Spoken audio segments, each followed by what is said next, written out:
अब हम next practical question solve कर लेते हैं। हमारे सामने करंट एसेट्स गिवन है, करंट रेशो गिवन है, पर हमारा अकाउंटेंट चाहता है हमारा रेशो 1.5:1 की बजाय क्या होना चाहिए, 2:1 होना चाहिए। अब 1.5 से 2:1 रेशो करने के लिए वो कह रहा है कि मुझे कुछ करंट लायबिलिटीज को पे करना है। पे करना कितना है मुझे पता नहीं है, क्योंकि पे जब कर दूंगा तो मेरा रेशो क्या हो जाएगा, 2:1 हो जाएगा। तो ये रेशो करने से पहले हम सबसे पहले ये जान लेते हैं कि इन दोनों आइटम्स की हेल्प से हमारे पास करंट लायबिलिटीज रियलिटी में कितनी है, क्योंकि करंट लायबिलिटीज का अमाउंट पता चलेगा तभी तो हम करंट लायबिलिटीज में से कुछ पे कर पाएंगे। तो पहले इन दोनों की हेल्प से हम करंट लायबिलिटीज का अमाउंट फाइंड आउट कर लेते हैं। तो हमारे सामने करंट रेशो का फॉर्मूला आपको पता है, ये गिवन होता है। तो करंट रेशो हमारे पास स्टार्टिंग में कितना दिया हुआ है, 1.5:1। करंट एसेट्स क्वेश्चन में हमें ऑलरेडी गिवन है 9 लाख। करंट लायबिलिटीज हमको पता नहीं है, तो करंट लायबिलिटीज को आप फाइंड आउट कर लेना। यहां पे आपको करंट लायबिलिटीज का अमाउंट पता चल जाएगा 6 लाख। तो हमारे पास इस रेशो के अकॉर्डिंग करंट एसेट्स है 9 लाख और करंट लायबिलिटीज है 6 लाख, क्योंकि 9 लाख और 6 लाख दोनों का अगर आप रेशो फाइंड आउट करोगे तो हमारे पास 1.5:1 होने वाला है। अब अकाउंटेंट क्या चाहता है, अकाउंटेंट चाहता है कि हमको अपना रेशो करना है 2:1।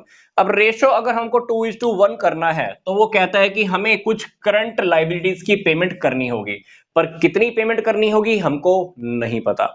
तो हम मान लेते हैं कि हम करंट लायबिलिटीज का वो एक्स अमाउंट पे करने वाले हैं। करंट लायबिलिटीज का कितना अमाउंट पे करने वाले हैं, एक्स अमाउंट, क्योंकि हमको अमाउंट तो पता नहीं है तो उसको हम एक्स कंसीडर कर लेते हैं। अब सोचकर देखिए, जब आप करंट लायबिलिटीज की पेमेंट करेंगे तो आपके पास से कैश या बैंक बैलेंस आपका जाने वाला है, कम होने वाला है। तो करंट लायबिलिटीज की जैसे ही आप पेमेंट करने वाले हैं, आपकी करंट एसेट्स भी उसी अमाउंट से कम होने वाली है। सेम अमाउंट से हमारी करंट लायबिलिटीज कम हो जाएंगी, सेम अमाउंट से हमारी करंट एसेट्स भी कम हो जाएंगी। अब ये अमाउंट कौन सा है हमको पता नहीं है, बट ये अमाउंट पे करने से पहले हमको ये तो पता है ना कि करंट लायबिलिटीज कितनी है और करंट एसेट्स कितनी है। तो मान लीजिए कि 9 लाख रुपए में से मैं एक्स अमाउंट पे कर देता हूं और वही अमाउंट लायबिलिटीज में से पे होने वाला है। करंट एसेट्स हो गई है और एक करंट लायबिलिटीज हो गई।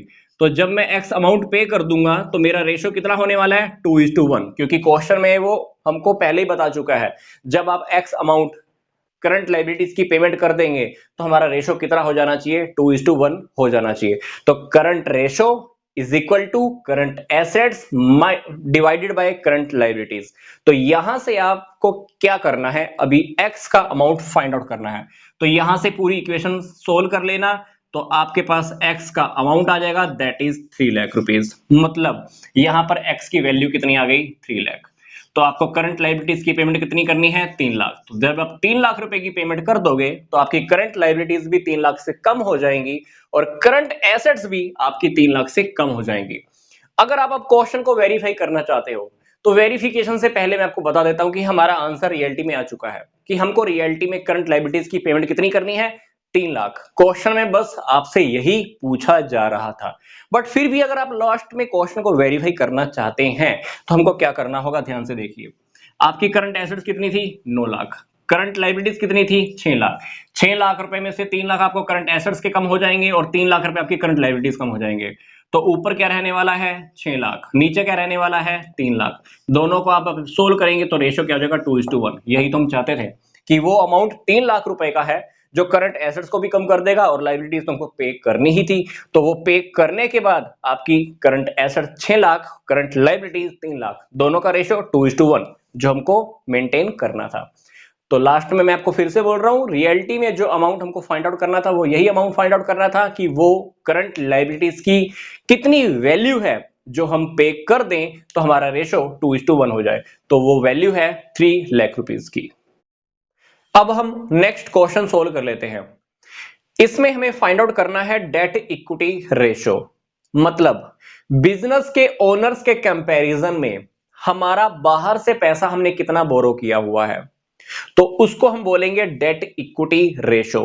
दोनों अमाउंट्स का जब हम कंपैरिजन करेंगे उसको हमें रेशो की फॉर्म में फाइंड आउट करना है। तो यहां पे देखिए हमारे इक्विटी शेयर कैपिटल है 1 लाख, जर्नल रिजर्व गिवन है, प्रॉफिट एंड लॉस का बैलेंस गिवन है, डिबेंचर्स का बैलेंस गिवन है, ट्रेड पेबल्स का बैलेंस गिवन है और हमारे पास आउटस्टैंडिंग एक्सपेंसेस का भी बैलेंस गिवन है। तो सबसे पहले हम ये देख लेते हैं कि डेट इक्विटी रेशियो का फॉर्मूला क्या होता है। Debt divided by equity. Debt को हम क्या बोलते हैं, लॉन्ग टर्म डेट्स, और इक्विटी को हम क्या कह सकते हैं, शेयर होल्डर्स फंड, मतलब शेयर होल्डर्स की लगा लो कि पूंजी कह लो, शेयर होल्डर्स का फंड जो बिजनेस में है वो कह लो। तो यहां पे डेट का क्या मतलब है, लॉन्ग टर्म डेट। तो इस क्वेश्चन की इक्वेशन के अंदर हमारे पास लॉन्ग टर्म डेट सिर्फ एक ही है, कितना, 75,000। तो ऊपर तो हमने लिखना है 75,000। अब नीचे इक्विटी क्या है, इक्विटी के अंदर मैं क्या कह सकता हूं, शेयर होल्डर फंड्स। अब शेयर होल्डर फंड्स के अंदर यहां पर तीन आइटम्स हैं, equity share capital, general reserve, profit and loss का बैलेंस। तो इन तीनों को अगर मैं टोटल करता हूं तो कितना आ गया, ये 175। मैंने कौन कौन सी आइटम टोटल की हैं, 1 2 3, ये तीनों की तीनों किसी में आएंगी, शेयर होल्डर फंड्स के अंडर में आने वाली है, क्योंकि ये तो हो गया लॉन्ग टर्म डेट्स, और ये कौन सी हो गई, ये हमारी होगी, ऐसा लगा लीजिए, करंट लायबिलिटीज। तो उस तीनों आइटम्स का हमारा इक्विटी के साथ कोई लेना देना नहीं है। तो इन दोनों को जब हम रेशो की फॉर्म में फाइंड आउट करेंगे तो आप ध्यान से देखिएगा, हमारे पास रेशो आ जाएगा 0.4 या 0.42 कह सकते हैं इज टू 1। इसका मतलब क्या है, ध्यान से देखिए, ऊपर क्या है, डेट, नीचे क्या है, इक्विटी। इसका मतलब है कि 1 रुपया अगर मालिकों का लगा हुआ है तो उसके कंपैरिजन में 0.42 पैसा हमने बाहर से बोरो किया हुआ है लॉन्ग टर्म डेट्स की फॉर्म में। यस, यही है डेट इक्विटी रेशो का मीनिंग। अब हम नेक्स्ट क्वेश्चन सोल्व कर लेते हैं। इस क्वेश्चन में हमें क्या फाइंड आउट करना है, डेट इक्विटी रेशो, और सेकंड रेशो हमें फाइंड आउट करना है करंट रेशो। तो सबसे पहले हम चलते हैं डेट इक्विटी रेशो की ओर। डेट इक्विटी रेशो का ये हमारे सामने फॉर्मूला है, debt divided by equity. Debt के अंदर हम क्या कह सकते हैं, लॉन्ग टर्म डेट्स, मतलब लंबे समय के लिए जो हमने उधार लिया हुआ है, बोरो किया हुआ है। तो लंबे समय के लिए क्या है, आइटम नंबर 3 और item number 4, long term loans and debentures. ये दो आइटम्स ऐसी हैं, अगर इन दोनों आइटम्स को मैं टोटल कर दूं तो मेरे पास अमाउंट किसका आ जाएगा, डेट का आ जाएगा। तो यहां पर मैं ऊपर लिख सकता हूं 3,90,000। अब बात आती है कि इक्विटी क्या है। इक्विटी के अंदर हमारे पास दो आइटम लिखने के लिए हैं, जिसको हम कह सकते हैं equity share capital and the journal reserve. तो इन दोनों को अगर मैं टोटल कर दूं तो ये बनता है 275। तो अगर मैं दोनों को सोल्व कर दूं तो हमारे पास रेशो आ जाएगा 390 डिवाइडेड बाय 275। तो इनको मैंने सोल्व किया तो ये आ गया 1.42:1। इसका मतलब क्या है, इस रेशो का मतलब क्या है कि हमारे पास जो 1 रुपया है वो तो बिजनेस के ओनर्स ने लगाया हुआ है, उसके कंपैरिजन में लॉन्ग टर्म पैसा, लॉन्ग टर्म के लिए जो हमने उधार लिया हुआ है, इस 1 रुपए के कंपैरिजन में वो कितना है, 1.42। तो ये हुआ हमारा date equity ratio. Second ratio जो हमें फाइंड आउट करना है, दैट इज करंट रेशो। अब करंट रेशो का फॉर्मूला क्या होता है, current assets divided by current liabilities. अब क्वेश्चन के अंदर हमारे पास करंट एसेट्स क्या है, करंट एसेट्स में ये दो अमाउंट है, trade receivables, second is cash and cash equivalent. तो 60,000 प्लस 30,000, ये हो गया 90,000 करंट एसेट्स का अमाउंट। अब करंट लायबिलिटीज के अंदर हमारे पास एक ही आइटम है, दैट इज 60,000। तो इन दोनों को जब आप सोल्व कर लेंगे तो हमारे पास रेशो आ जाएगा 1.5:1, मतलब करंट रेशो किया है हमारे पास 1.5:1।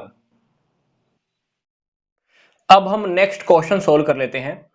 क्वेश्चन की इस स्टेटमेंट्स के अकॉर्डिंग हमें डेट इक्विटी रेशो और प्रोप्राइटरी रेशो फाइंड आउट करना है। हमें क्वेश्चन में गिवन है equity share capital, general reserve, security premium reserve, profit and loss का बैलेंस। ये जो फोर्थ आइटम है आप ध्यान से देखिएगा, ये हमें प्रॉफिट एंड लॉस का बैलेंस नेगेटिव दिया हुआ है, मतलब ये लॉसेस हैं। अगर ये ब्रैकेट्स में ना होता तो हम इसको प्रॉफिट कंसीडर करते, अब क्योंकि ये ब्रैकेट्स में गिवन है तो इसको हम लॉसेस कंसीडर करने वाले हैं। 10% डिबेंचर्स दिए हुए हैं, loan from industrial development bank of India दिया हुआ है 12 लाख, करंट लायबिलिटीज का अमाउंट गिवन है, फिक्स्ड एसेट्स गिवन है और करंट एसेट्स गिवन है। अब ये हमारे पास 9 आइटम्स हैं, 9 आइटम्स की हेल्प से हमें क्या फाइंड आउट करना है, डेट इक्विटी रेशो और सेकंड इज प्रोप्राइटरी रेशो। तो सबसे पहले हम देख लेते हैं कि डेट इक्विटी रेशो का फॉर्मूला क्या होता है। डेट इक्विटी रेशियो का फॉर्मूला होता है debt divided by equity. Debt को हम लॉन्ग टर्म डेट्स और इक्विटी को हम शेयर होल्डर फंड्स भी कह सकते हैं। तो सबसे पहले हम ये अपर वाली आइटम फाइंड आउट कर लेते हैं, दैट इज डेट। अब डेट के अंदर देखें तो हमारे पास आइटम नंबर 5 और आइटम नंबर 6 ही आने वाली है। आइटम नंबर 5 कौन सी है? 10% डिबेंचर। और आइटम नंबर 6 कौन सी है? Loan from industrial development bank of India. तो डेट के अंदर हमारे सामने दो आइटम है, आइटम नंबर 5 और आइटम नंबर 6। तो डिबेंचर्स और लोन दोनों को अगर आप टोटल कर देंगे तो हमारे पास अमाउंट आ जाएगा डेट का 15 लाख रुपीस। और नीचे हमारे पास क्या दिया हुआ है? इक्विटी हमें फाइंड आउट करना है। अब इक्विटी की मैं अगर बात करूं तो इक्विटी के अंदर हमारे सामने है equity share capital, general reserve, security premium reserve और fourth item is profit and loss account. जो फोर्थ आइटम है मुझे उसको माइनस करना होगा। तो पहले की जो तीन आइटम है, आइटम नंबर 1 2 3, बोले तो equity share capital, general reserve और सिक्योरिटी प्रीमियम रिजर्व, इन तीनों को आप प्लस कर दीजिए।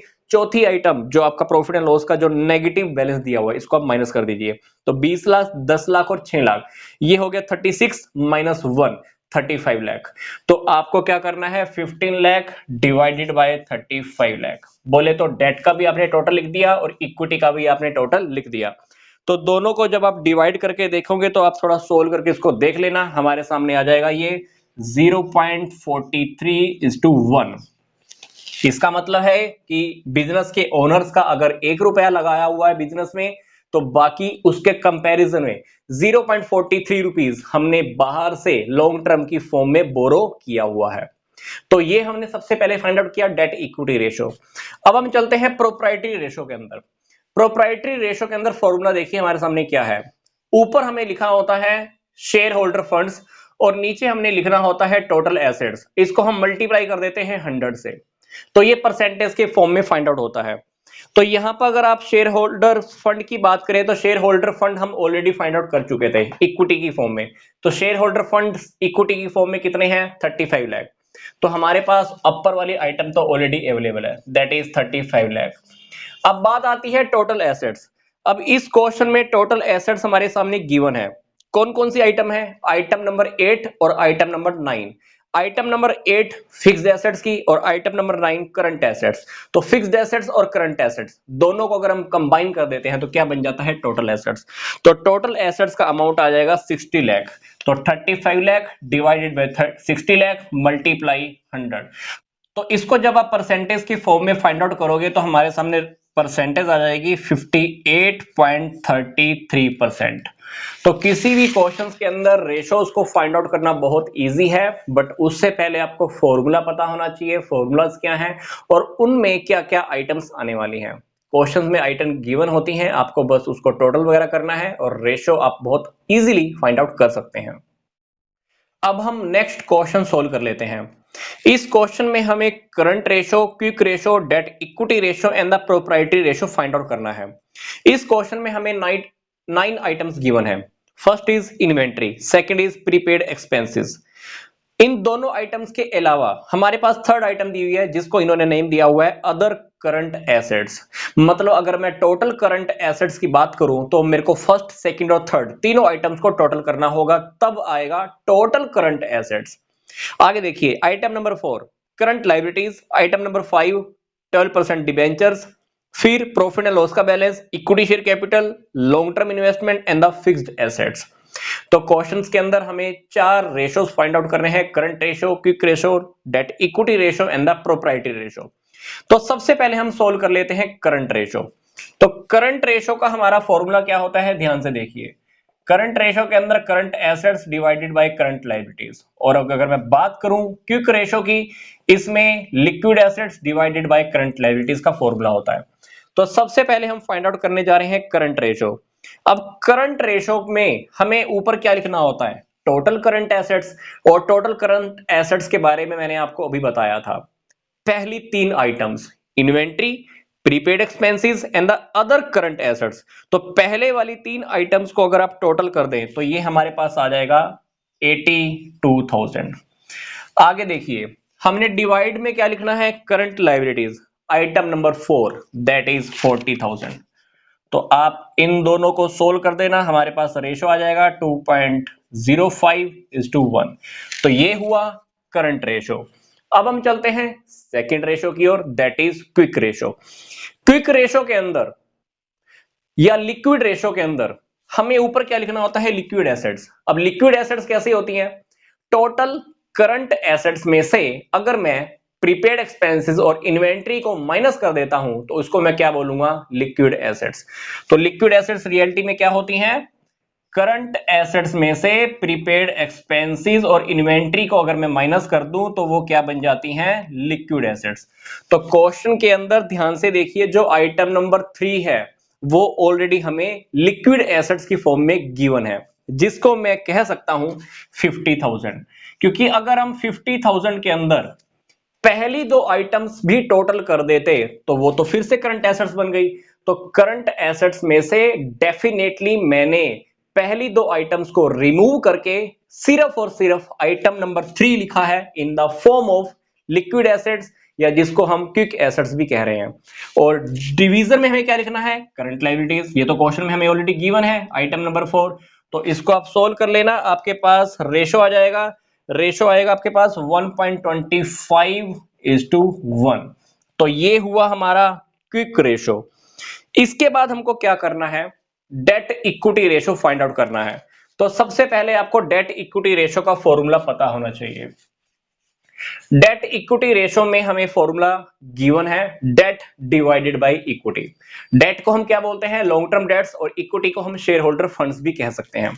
तो डेट के अंदर अगर मैं देखूं, long term dates, long term borrowing, आपके पास एक ही आइटम है, that is item number 5 in the form of 12% debentures.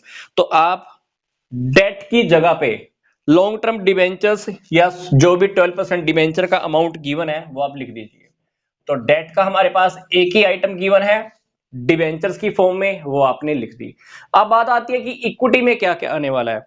Equity के लिए हमारे पास दो आइटम गिवन है, item number 6 in the form of profit and loss account, और item number 7 equity share capital. तो इक्विटी के अंदर आइटम नंबर 6 और आइटम नंबर 7 इन दोनों को टोटल कर दीजिए, आपके पास आ जाएगा 1,10,000। तो यहां पर आप लिख दीजिए इक्विटी का अमाउंट। इन दोनों को जब आप सोल्व करेंगे तो हमारे पास रेशो आ जाएगा 0.27:1। मतलब बिजनेस के ओनर्स का पैसा लगा हुआ है 1 रुपया, उसके कंपैरिजन में हमने लॉन्ग टर्म बोरोइंग या लॉन्ग टर्म डेट कितना लिया हुआ है, 0.27। मतलब 1 रुपए के कंपैरिजन में बाहर से लॉन्ग टर्म के लिए पैसा कितना आया हुआ है, लॉन्ग टर्म वाला पैसा कितना आया हुआ है, सिर्फ 27 पैसे। मतलब हम एक अच्छी पोजीशन पे हैं। आगे हमें जो लास्ट रेशो फाइंड आउट करना है, that is proprietary ratio. Proprietary ratio का हमें फॉर्मूला ऑलरेडी गिवन है, that is share holder funds divided by total assets. Share holder funds हम पीछे वाले रेशो में फाइंड आउट कर चुके हैं। शेयर होल्डर फंड्स हमारे पास ये आ चुका था, तो ये आप यहां पे रख सकते हैं। शेयर होल्डर फंड्स हमने यहां रख दिया। अब बात आती है टोटल एसेट्स। टोटल एसेट्स के अंदर अब करंट एसेट्स भी आने वाली हैं, फिक्स्ड एसेट्स भी आने वाली हैं, व्हाटएवर जो भी है आप उसको टोटल करने वाले हो। तो टोटल एसेट्स के अंदर पहले वाली 3 एसेट्स तो आने वाली हैं, inventory, number 2 prepaid expenses, number 3 other current assets, और number 8 long term investment, number 9 fixed assets. तो ये 5 assets, number 1, number 2, number 3, number 8 और नंबर 9, इन पांचों आइटम्स को आप टोटल कर दीजिए तो हमारे पास अमाउंट आ जाएगा, दैट इज 1,80,000 मल्टीप्लाई 100। अब इसको सोल्व कर लेना, हमारे पास रेशो आ जाएगा परसेंटेज की फॉर्म में 61.11%। तो ये थे हमारे सिंपल से 4 फॉर्मूलाज, भी हमने इसमें सीख लिए और हमने उनको सोल्व भी कर लिया। Current ratio, quick ratio, date equity ratio, and the fourth one is the proprietary ratio.